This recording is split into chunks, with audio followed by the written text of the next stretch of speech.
Rương nẹ ta nập bong cửa nhung vẽ pra mùi cá chơ rơ trong còi phía nè ruộng còm đầy bác thôm láng tiếng mùl xóa khám ai trở chia bọ chênh mốc đôi chẳng hàm slap đáy à rẹ rộp rôi luôn chênh bị khổng đây chia diêm chắp nẹ phùm sàn trô nhọc luôn căn nập bong cửa nhung chọc khả nạ vinh nhiên nẹ ta cho nơi bị còi cọt nẹ ta nập bong cửa nhung đi dí đôi dùm lên thun Сайнនេះជាពេលចុងក្រោយហើយបើអ្នកមិនជ្រើសរើសឥឡូវនេះដំបងនឹងខ្លាចជាទ្វារនរកជារៀងរហូតសែនសម្លឹងមើលទៅអ្នកភូមិដែលកំពុងរត់គេចយ៉ាងភ័យខ្លាចក្មេងៗជុំស្ត្រីស្រែកមនុស្សចាស់ដួលបេះដូងគាត់ឈឺចាប់ខ្លាំងណាស់សំឡេងអារក្សក្នុងខួរក្បាលគាត់លាន់ឡើងបោះបង់ពួកគេកាន់អំណាចអ្នកនឹងគ្រប់គ្រងទាំងអសែនបិទភ្នែកខំថ្មិញដៃគាត់ញ័រខ្លាំងភ្លាមនោះអ្នកតាដើរមកក្បែរហើយនិយាយស្ងាត់អំណាចនេះមិនមែនសម្រាប់គ្រប់គ្រងមនុស្សទេតែសម្រាប់ការពារសែនបើកភ្នែកវិញភ្នែកមួយក្រហមមួយធម្មតាគាត់លើកដំបងឡើងទាំងមេឃនិងដីស្ងប់ភ្លាមមួយវិនាទីសែននិយាយបើអំណាចនេះនាំឲ្យមនុស្សឈឺចាប់ខ្ញុំនឹងលះបង់វាអ្នកតាភ្ញាក់ផ្អើលសែនគប់ដំបងក្រញូងទៅកណ្ដាលទ្វារនៅរូបប្រាវពន្លឺសុតពណ៌សក្រហមផ្ទុះឡើងពេញមេឃទ្វារនៅរូបញ័រខ្លាំងដៃអារក្សទាំងអស់ស្រែកឈឺចាប់អារក្សព្រៃក្រញូងស្រែកខ្លាំងពីក្នុងមិនអាចទៅរួចទេវិញ្ញាណអ្នកតាដំបងក្រញូងបញ្ចេញពន្លឺចូលរួមជាមួយដំបងពន្លឺខ្លាំងឡើងរហូតទ្វារនៅរួចចាប់ផ្ដើមបិទវិញ្ញាណយឺតគ្រឺតដីចាប់ផ្ដើមស្ដារឡើងវិញដៃខ្មៅទាំងអស់ត្រូវទាញត្រឡប់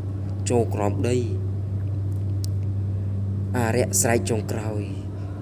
យើងនឹងត្រឡប់មកវិញហើយបាត់នៅក្នុងភាពងងឹត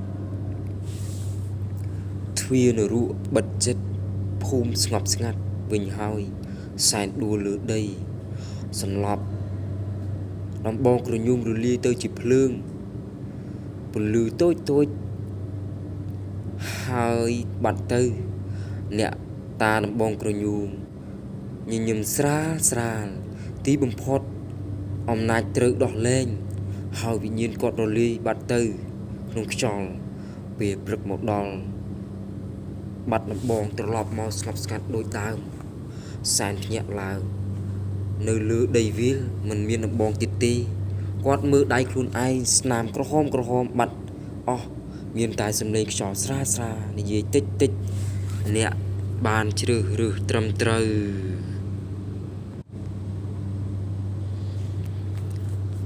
ក្រោយទ្វារនរកត្រូវបាត់ដំបងក៏ស្ងប់ស្ងាត់មកវិញប្រជាជននាំគ្នាជួសជុលផ្ទះនិងធ្វើ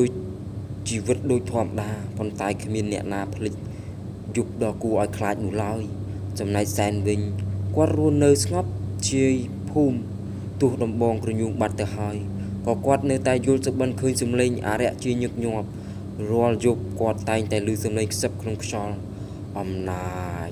មិនទាន់បាត់ទេថ្ងៃណាមួយមានព្រះសង្ឃចាស់ម្នាក់បានធ្វើដំណើរដល់ភូមិព្រះអង្គមើលសែនយូរមុនមានសង្ឃដីកាថាដំបងក្រញូងមិនបានរលាយទេវាគ្រាន់តែជ្រើសរើសម្ចាស់ថ្មីសែនភ្ញាក់ផ្អើលតែខ្ញុំបានបំផ្លាញវាហើយព្រះសង្ឃក្រវីព្រះគេសែអំណាចបុរាណមិនអាចបំផ្លាញបានឡើយវាគ្រាន់តែលាក់ខ្លួនរងចាំថ្ងៃត្រឡប់មកវិញយប់នោះសែនសម្រាប់ចិត្តចូលព្រៃក្រញូងម្ដងទៀតព្រៃនៅតែងងឹតនិងត្រជាក់ដូចមុនខ្យល់បក់កាត់ដើមឈើលាន់ដូចមនុស្សខ្សឹបគាត់ដើរទៅដល់កន្លែងដើមក្រញូងធំដែលធ្លាប់រក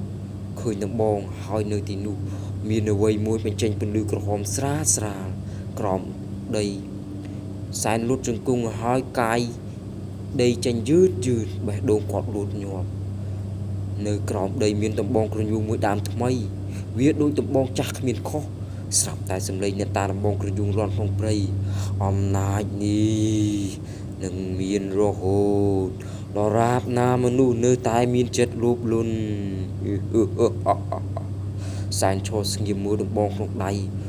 គាត់អាចយកវាឬបោះវាចោលដងទៀតខ្យល់បក់ខ្លាំង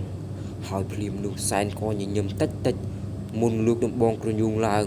ប្រាវពន្លឺភ្លឺពេញព្រៃហើយពីចម្ងាយមានសម្លេងអារក្សសើចស្រាលលាន់ម្ដងទៀត